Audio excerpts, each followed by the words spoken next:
Breath of Fire. Here is an amazing series that unfortunately has fallen victim to a horrible free-to-play online web game.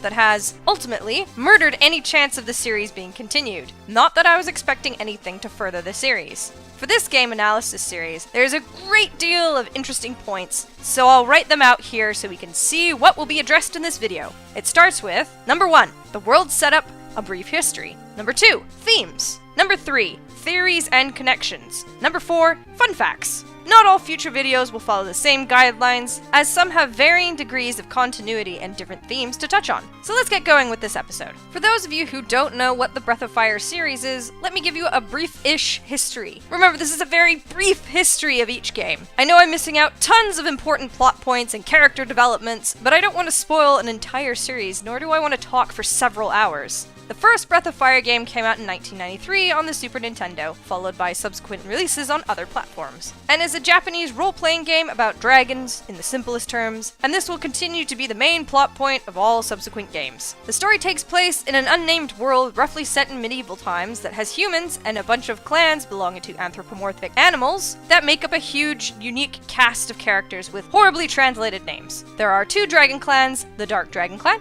and the Light Dragon Clan, who are at war with one another. Why, you ask? Because the goddess Miria, also known as Tyr, or Maria, or Miria spelled with an I, take your pick, she offered up the chance to grant any wish between the dragon clans for some reason. So the dragons fought one another in order to gain Miria's favor, splitting into 2 clans, until one day a hero said, "Fuck this bitch," and sealed the goddess for being a war-enticing asshole with 6 keys. Fast forward to the game's present time and you play as Rukh, a blue-haired survivor of the Light Dragon Clan and orphan, a staple of JRPGs, who embarks on a quest to find the 6 keys before the evil dark dragon leader Zog, as he wants to bring her back and most likely doom the world. Along the way, you meet your party members, solve their problems, and they swear to serve Rukh and confront the goddess Miria, Tyr, Miria with a I, whatever. And that's the first Breath of Fire game. Moving on to Breath of Fire 2, this game came out in 1994 on the Super Nintendo and takes place 500 years after the first game. The blue-haired main character orphan is named Rukh, surprise, who has the ability to turn into a dragon because he was part of the missing dragon clan that was lost hundreds of years ago. Hint, hint. He lived with his sister Yua and was taken care of by Father Ganner, a priest from the Church of Saint Eva, after their mother was killed by demons. After talking to a giant lifeless dragon in their backyard, Yua and Gainer disappear and no one in the village remembers Rukh. They send him back to Father Hulk to take care of him. 10 years later, the actual game starts where you befriend all types of animals, fight many people possessed by demons, sacrifice a princess for air transportation, and end with the party confronting a god because he was a huge dick. Breath of Fire 3 is considered the last fully connected game to the original 2, filling out the last part of the trilogy and even making a solid callback to the first game. This one was on the PlayStation, coming out in 1997, and it was actually my first Breath of Fire game, as I had some form of income to buy games I wanted. Anyways, the story is of a lone dragon child being found in a crystal in a mine. This young baby dragon later takes on the form of a small blue-haired child,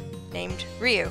Of course. At first, the game is about fitting into the world, but when that world is turned upside down, it turns into a quest of self-discovery and the history of dragons, and why there are basically none in existence. This leads the group finding out the dark secret of the dragons, or brood in this game, and confronting the goddess Miria once again, this time with only one name. The 4th game in the series dared to change things up a bit and was the more politically charged game of the series. Breath of Fire 4, also on the PlayStation, was released in 2000. Before the game even starts, the backstory of the Emperor of the West Continent tried to summon a god to unify the people with its divine presence. This summoning failed, splitting the god in time and body, with the half-god being dubbed Paolucci, who managed to help the Western Empire but fell asleep shortly after the incomplete summoning. Several years later, the other half of his body arrived, and then the game starts. But now you should know what the main character's name is and what hair color it will be. Rukh is found naked in the desert and discovered by Nina, Princess of Windia. She is also a theme that I'll get to later. They take him on a search for the other Princess of Windia, who has been missing for several weeks. This is where it gets interesting. On the other side of the world, in the Western Empire of Fao, the slumbering Paolucci awakens and seeks to reclaim his throne and rule. This is where the game has 2 stories happening that you switch between every so often. Eventually, Rukh and the gang get to the Western Empire, and chaos happens. The missing princess is found, but in the worst way possible. The world may be doomed, and you learn that Rukh is one half of the dragon god. The other is Paolucci. In the end, you confront your other half and determine the fate of the world.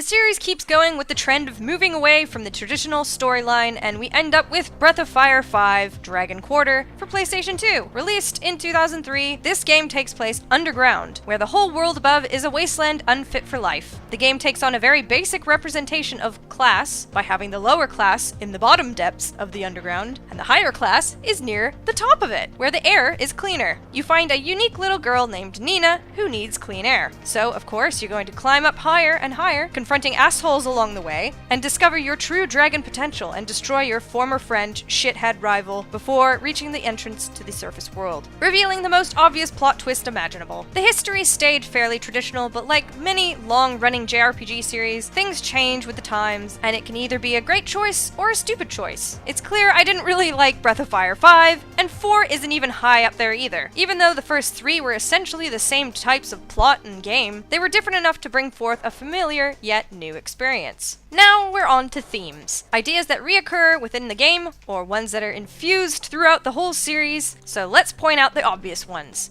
Let's see, we got the main character is always named Ryu and always has blue hair. In every game there's also Nina, usually a princess of sorts from Windia, who has wings and is blonde. Dragons are the prominent plot point. Religious figures and gods and goddesses cannot be trusted and are usually assholes that need to die. Through my very trimmed down history, those 3 points are always prevalent in the first 3 games. In the 4th game, you do fight a god in the end, at least your other half of a dragon god, which still fits the themes listed. In Breath of Fire 5, while the titular names are given and dragons are the main plot, the bosses aren't really gods, just crazy dragon people, which breaks the pattern slightly. The goal of the team in Breath of Fire games follow these few themes: either saving the world, proving that they aren't evil, or to prove that humanity is worth saving. Sometimes they mix into one another, like in Breath of Fire 4, where you're saving the world from Paolucci, while also proving that humanity is cool. So we've touched on some very broad themes, but what about the characters? Ryu, in the first game, was a very typical JRPG protagonist in the most basic ways. He was silent, he was special in that he had dragon powers, and that he was going to save the world. While there are interactions with family and friends, his purpose was simple and set. In the second game, they managed to flesh him out a bit more, having a deep connection with his sister Yua and the church he was raised at, bringing a more impactful shock when you face the main antagonist of the game in the end. Throughout Breath of Fire 2, you can feel 2 kinds of themes surrounding Ryu: self-discovery and sacrifice. He grows up with his friend and tries to make a living with him. We follow him from a time of uncertainty to saving the world without being told so, like in the first game. He grows on us, we connect with him more, and with that, we feel the sacrifices he had to make along the way. He forfeited a normal life, he sacrificed being a normal human, and awakens his dragon powers. Heck, one of the 2 endings in this game ends with him sacrificing himself to prevent any more demons to encroach on the world. These themes are almost doubled in Breath of Fire 3, where he awakens as a child, not knowing how the world works, where he is, or even how to fight. In Ryu's child animations during battles, you see him gradually get better with swinging the sword. You grow with him as he gains confidence and cries less, in order to help his friends and protect them. The main theme throughout 3 is self-discovery. In Breath of Fire 2, you had a deep connection to the first game that spelled out the history of dragons. In this world, the dragons are completely absent and feared of all things. Why is that? Well, that's what Ryu wants to learn, so you have to travel with him to find that out. The other main theme, sacrifice, is definitely present in this game as well, in the form of friends, Ryu himself, if you pick the shit ending, and actually the sacrifice of the world. You mean he doesn't save the world? Well, not really. He slowly dooms it, but I'll get to that in the next section of theories and connections.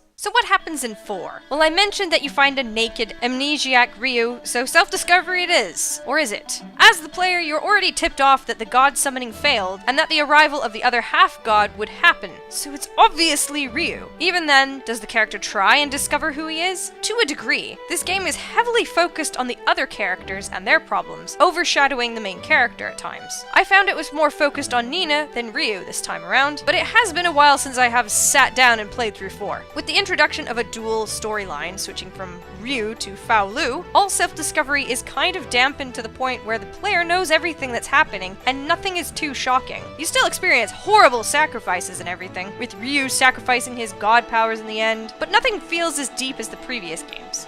Now on to 5. It breaks so many themes, in that Ryu has a speaking role, my god, and Nina is now the silent one. He is also technically completely human, and his dragon powers aren't natural. While it is still the theme of the storyline, it's not integrated into the gameplay very well. The goal of this game is to get the little girl Nina to higher ground for better air so she won't die. There's themes more similar to Wild Arms, in that it's more about the environment and the conflicts between two groups, the first being Ryu and his rebellious party, and the second being the government, who doesn't care about the lower class. While it's interesting to move from the usual plot, I have to say I missed the usual dragon antics and felt this was an entirely different game with a familiar name slapped onto it. Not a big fan. But one thing it did confirm to me was a theory I had been observing over the many years of this series. While there is no concrete timeline, there are some hints that players can piece together, and I will try and address that as best I can. Throughout the game series, something becomes blatantly obvious and disturbing. This can be found in the world maps of the games, so take a look at each map.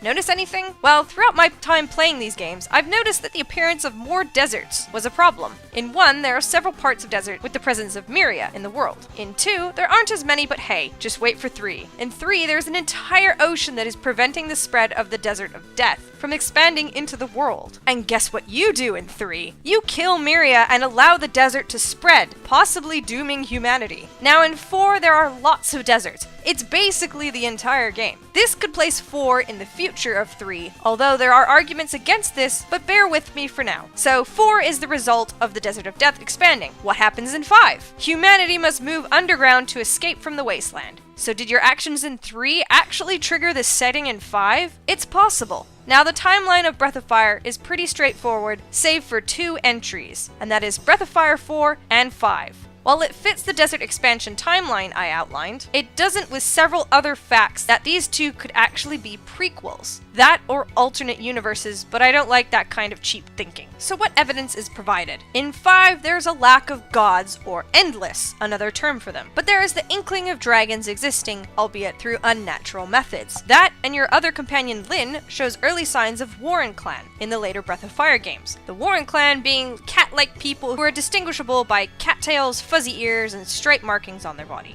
Unfortunately, not much else is hinted throughout the game about what point in history 5 is at. At the end of the game, you do learn that the surface world is flourishing and green, allowing for a start of the series to begin. Next in the timeline would be 4. The main evidence to prove that it's a prequel is in the slimy, evil asshole character named Yuna. He is just a scientist, as he claims throughout the game, but it is evident that he is a cruel geneticist and has a love for the dark magic. This is most evident when a certain character is experimented on in an attempt to create a near immortal god, partially succeeding and opening the doors to the idea that he may have created the path to creating Myria, the only goddess present throughout the rest of the series. The only thing that cripples this assumption is the fact that the creators of the game planned to kill off Yuna in a boss battle, but it was scrapped due to time constraints, and it was left out of the final game. Although, even if Yuna was to die, it is possible that his teachings influenced others, and another person created Myria using his work. So it can't be written off entirely. You may be asking, but they summoned a half-god in 4, which means gods already existed.